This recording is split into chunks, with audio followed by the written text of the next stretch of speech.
Meron akong i-compare. Ito yung eksaktong side-by-side comparison. So, this is just for the purposes of, knowing the difference between the two items. This is just my opinion. Ito yung pananaw ko. I just wanna tell you something, baby.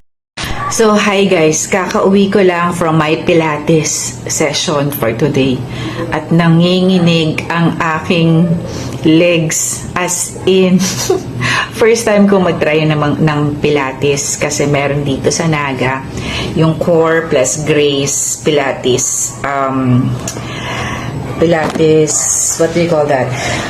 Basta yung Pilates nanginginig as in pero very satisfying yung feeling, very medyo nanibago ako.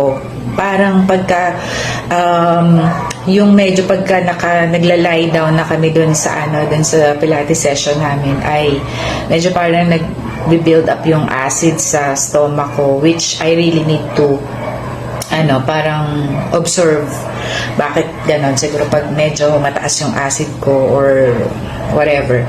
So yan, tapos gutom ako. As in, parang gusto kong kumain ng maraming kanin, maraming ulam and all. Pero syempre, kailangan kong mag-control kasi it's already 5:21. So, ang gagawin ko ngayon, I got this Dubai cookies from Perfetti. So, yan. I'm very, very excited to try this kasi hype na hype yan all over the Philippines. So, this is how it looks like. It is coated with cocoa powder. Nagugas na ako ng kamay kasi galing ako sa labas. And ang kanya, if you want to ask me kung ano yung texture niya, it's very soft as cotton. Cotton. Mukha siyang unan. Para siyang marshmallow. And then, when you press it, parang meron kang na-feel inside. So, I think that's the kataifi, if I'm not mistaken. I'm not a pastry chef. Don't judge me. So, I'm not really good in describing pastries. Basta masarap. Basta pastries. Basta cake. Basta whatever sweet na ilatag mo sa akin, kakainin ko. But this time, let's see kung paano natin i-describe ang Dubai cookies. And then, ayan, medyo dense. Dense siya actually, and it has weight. Compared sa mga munchkins, ito may weight siya. And you can feel na it's gooey. No? So, yan. When you press it, tas hindi ko alam kung I have to open it, pero ayoko siyang i-open, but I will take a bite.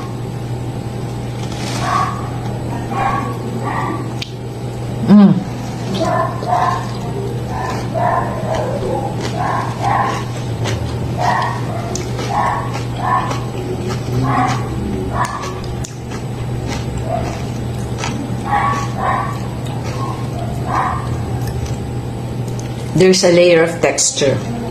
On the outside, it's very smooth, very tender.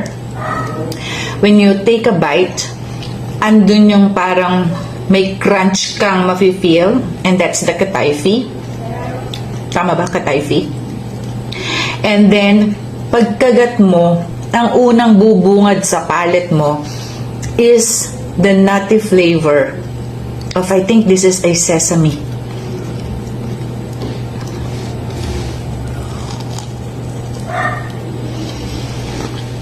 Tapos yung gooey texture ng marshmallow, andun. And then, in every bite, may crunch. Parang may tumutunog. I hope you can hear the sounds inside my mouth. Hindi siya ganun katamis.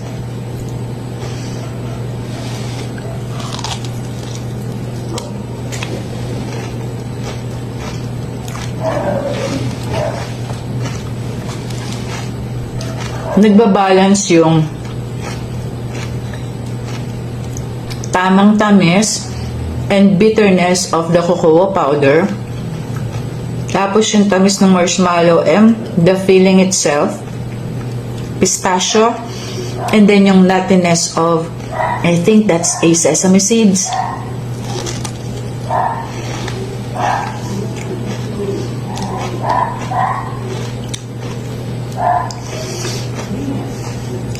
This is addicting, guys. I'm telling you. Yung isang buo nito, sabi ko nga, parang ang liit. Pero, ang dami niyang bite. Hindi siya yung tipong pag kinagat mo, maya-maya wala na siya sa mouth mo. It still lingers. Lingers. Andyan lang siya. No? Parang hindi nawawala yung lasa. Which, parang magkikrave for more ka.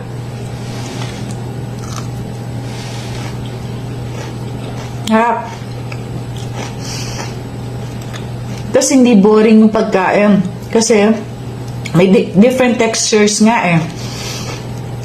Crisp, crunch, gooey, everything. Tenderness, softness, and done. The last bite. Good job, Perfetti, guys. I love this. I super duper love this. I still have one. Bye, guys. A few moments later. Hi, guys. So, eto na naman ako. At magbi-video na naman tayo ng mga bagay-bagay. But I am very, very excited about this because I found another cafe or bake shop na gumagawa ng Dubai Chewy Cookie. So, ang dami nating bagay-bagay na gustong tikman ngayong mga panahon na to. Hindi pa nga ako tapos dito sa mga bread from Shopee na in-order ko na sabi ko is iisa-isahin nating tikman. Ito, napakita ko na to eh. Yung parang sponge ng panghugas ng pinggan. Yung korte lang naman, pero ang sarap. Tsaka ito, yung isa, hindi ko, binuksan ko siya kagabi kasi hindi ko na talaga matiis. Medyo nagugutom ako kagabi. Pero, lang ako, nagpiraso lang ako ng konti kasi talagang parang I'm craving. Nagugutom ako kagabi at around siguro 10 p.m. And then that's when I drink my milk. Oh, my milk, 'di ba? So yan. So kailangan naman natin 'yan syempre. Then going back to Dubai Chewy Cookie. This is from Jaela's Pastries. This is located in Panganiban. So malapit lang 'yan siya. So, trinay natin. Umorder ako. This is 150. So, it's quite big at dito siya nakalagay sa heart shape na container. So, for for the purpose of yung makita natin yung eksakto niyang laki. So, medyo mas malaki siya from dun sa una nating tinikman, no? And this is heavy. So, let's see if there's a difference kung ano ang mas masarap. I won't be doing any bias review, no? Sa akin, kung ano lang talaga yung aking na-experience, yun lang din yung isi-share natin. Walang dagdag, walang bawas. So, sabi ko nga, may bigat siya, no? Ito, parang kasing bigat siya ng bayabas. May bayabas pa ako dito. Ito, nag-crave din ako, oh. So, ang dami kong cravings na kailangan i-satisfy because malapit na ang time of the month. Ayan. Ang daming kuda. Maglalaway na ako. So, yan. So, this is how it looks like. So, ayan siya. Tikman na natin.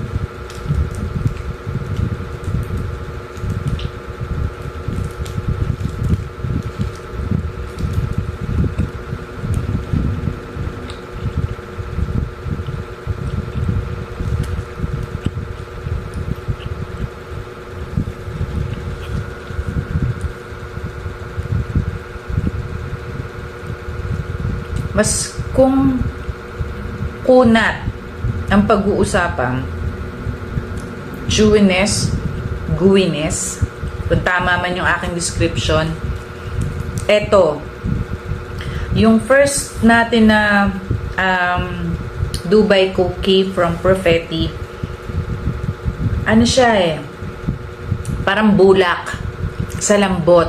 Pag kinagat mo, andun yung lambot niya. Parang kumbaga sa babae, mas mahinhin siya. Ito, mas alembong. Alembong? Ngayon ko lang nagamit yung word na ulit na yun Kasi mas ano to eh, mas, ayun, mas mahinhin side. Kasi kapag kinagat mo, parang very cottony. Cottony. Para siyang una na malambot. Ito, may kunat, may bite, may ganun. Tapos, ito, pagkagat mo nung ewan ko, parang nakukontian ako dun sa katayfi nga ba ang tawag dun? Yan. Tsaka dun sa pistachio. Dun kasi, sa Perfetti, pagkagat mo, parang naririnig nyo. Dito parang wala akong masyado narinig. Try ulit natin.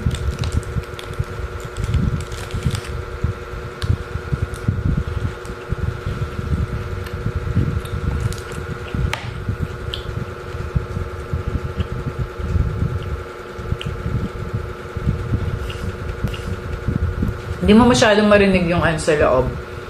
Yung crunch niya. Yung crispiness niya.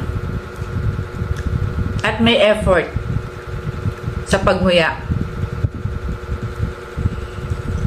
But, parehas addicting. Kumbaga ba sa babae, parehas maganda. Parehas ma-appeal. May karakter to, may karakter din yun na iba. No? So, gano'n naman, di ba? Walang mas lamang.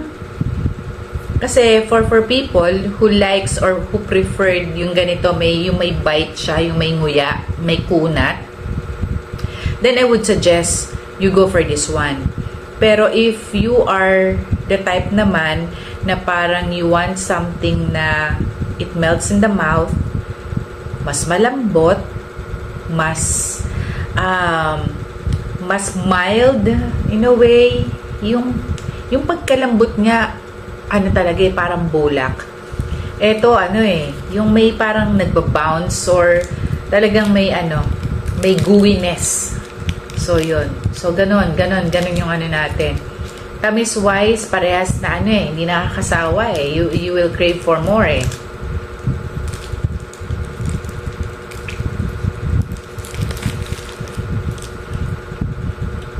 Ayun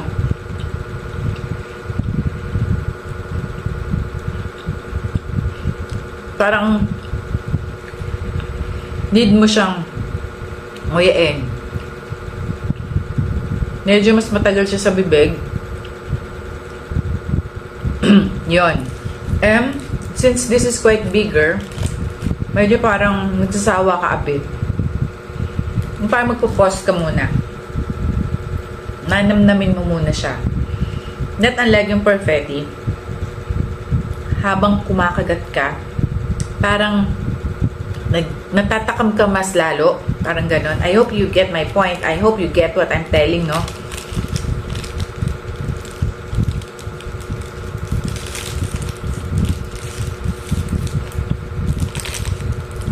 For me, yung serving at price point ni Perfetti is perfect. Perfetti is perfect. Kasi ito parang parang mamaya ko pa siya kakainin. Pero ipagdadamot ko siya. Ganong level. Parehas. Daw mamimigay. Mahal And masarap. Kaya bumili kayo. See? Konti na lang to. Titira ko pa. Kaya mamaya. Save the best for last. And I still have this one. Nire-ref ba to? Parang hindi, no? Hindi kailangan. Baka tumigas yung marshmallow. Ayan, parang nakakasamid siya. Kasi nga, gooey So, dito muna yan. Ayan. So, I hope you guys Yan, parang ang tanong dito nakatikim na ba lahat ng Dubai cookies? So that's about it for my honest review for Joella's Dubai cookie. Bye guys! Bombastic side-eye. Hi guys! Ngayon, super duper excited na naman ako. I just got home from work, from school. And then, ito yung eksaktong side-by-side comparison. Diba, meron pa akong chocolate sa kamay ko. So, obviously, meron akong i-compare dalawang product. But, disclaimer lang guys, no? So, itong gagawin ko, this is just for the purposes of, knowing the difference between the two items. And, actually, yung pagbibigay natin ng comparison ng dalawang product, maraming mga factors yan na we have to consider and we have to be very, very careful. Lalo na, dito tayo sa social media nagbibigay ng ating opinion. So, sabi nga natin, pag opinion, this is just my opinion. Ito yung pananaw ko. Iba-iba tayo ng pananaw. Kaya yon, we have to respect each other's opinion. Now, in doing a comparison between two items or between two products, ang kino-consider natin na mga factors is kung kailan sila ginawa or minanufacture or produce. So, basically, ang i-compare ko dito is yung sikat na sikat ngayon, trending na Dubai cookies. So, from two cafe, to bake shop, consider natin dito kung kailan sila ginawa, of course, yung size nila, yung brand, syempre magkakaiba ng brand yan, and then, ano pa ba? So, yun. So, basically, kailangan may mga kino-consider tayo, especially kapag texture ang pinag-uusapan. So, hindi natin alam kung ilang araw yung pagitan ng bawat isa kung kailan sila ginawa. So, I hope it makes sense, no? So, yung mga bakers o yung may alam, no? When it comes to preparation of baked products and pastries na ganito, you know what I'm talking about. So, minsan naman, dun sa mga consumer lang, like me, I'm not a pastry chef.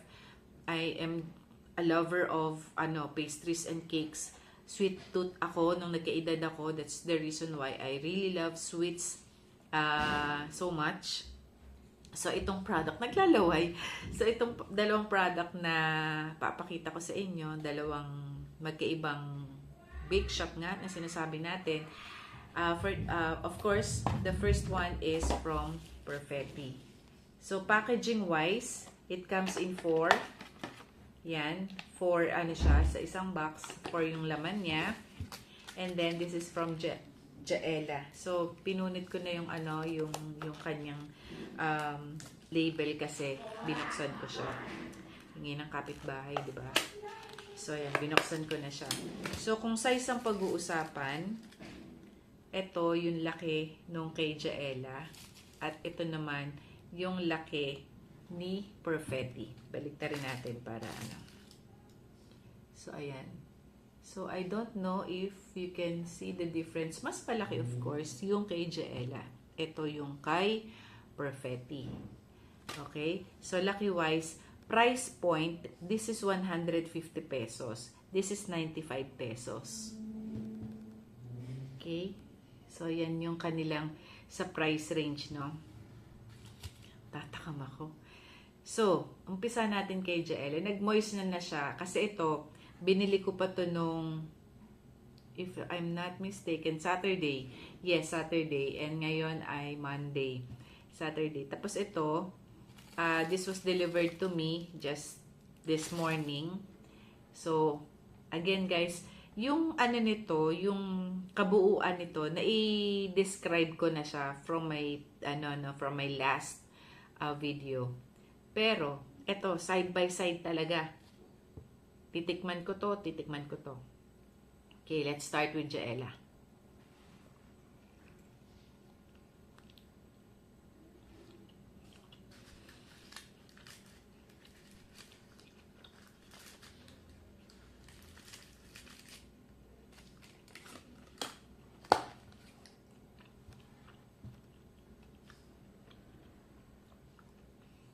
Yung kunat niya, walang pinagkaiba from last time.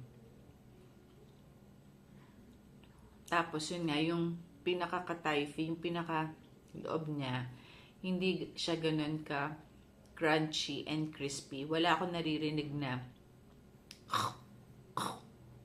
ganon. Ito, tignan natin kung consistency perfetti. No? So, again guys, may weight siya and compact. Alam mo, compact. Alam mo, ayan no? So, tignan natin.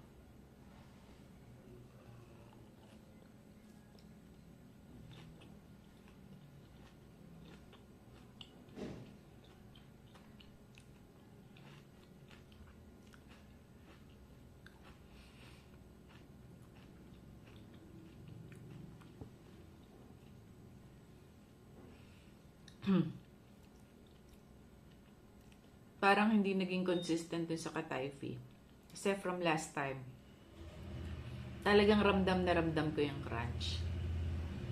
Tapos may something different dun sa lasa niya. Compared to last time. Tapos, eto, mas marami yung feeling compared dun sa marshmallow, dun sa labas.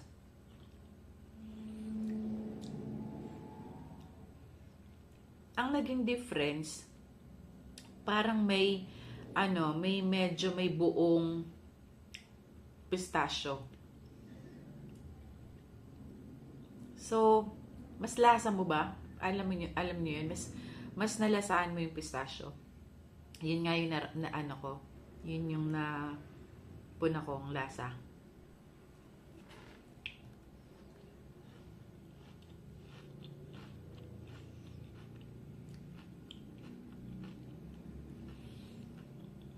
Mas pronounced yung lasa ngayon ng pistachio. Pero, yun ulit, yung sinasabi ko, yung crispiness, yung crunch, parang nabawasan siya. Parang nagpantay na lang sila ng Jaela.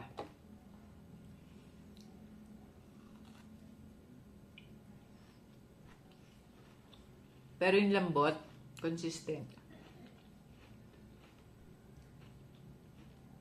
Para pa rin siyang unan, para siyang cotton, and yung laki niya, dito lumamang si Perfetti. Yung laki niya, sa price point, sakto. Tapos, every bite, parang iniintay mo na makabite ka ulit. So, andun yung parang natatakam ka. Tapos, mauubos mo siya. Pero hindi umay. Walang umay factor.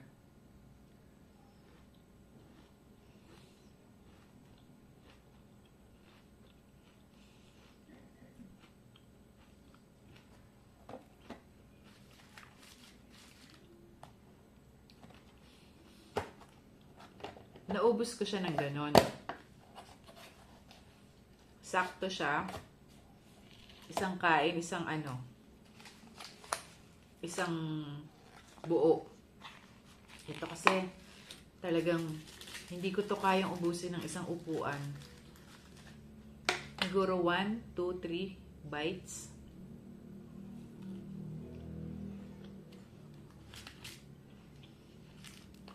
Itatabi ko talaga siya. I cannot finish. Pero sabi ko nga, these two, parang babae, parang tao. It has their own character. It has their own personality. Na no matter what, the ingredients are the same, the procedure are the same, the process of the preparation is the same. Still, meron ka pa rin na ito kasi ganito, ito ganito. So, I hope you get what I mean. So, nag-Dubai cookies na ba ang lahat? Ako kasi, solve na. Bye guys!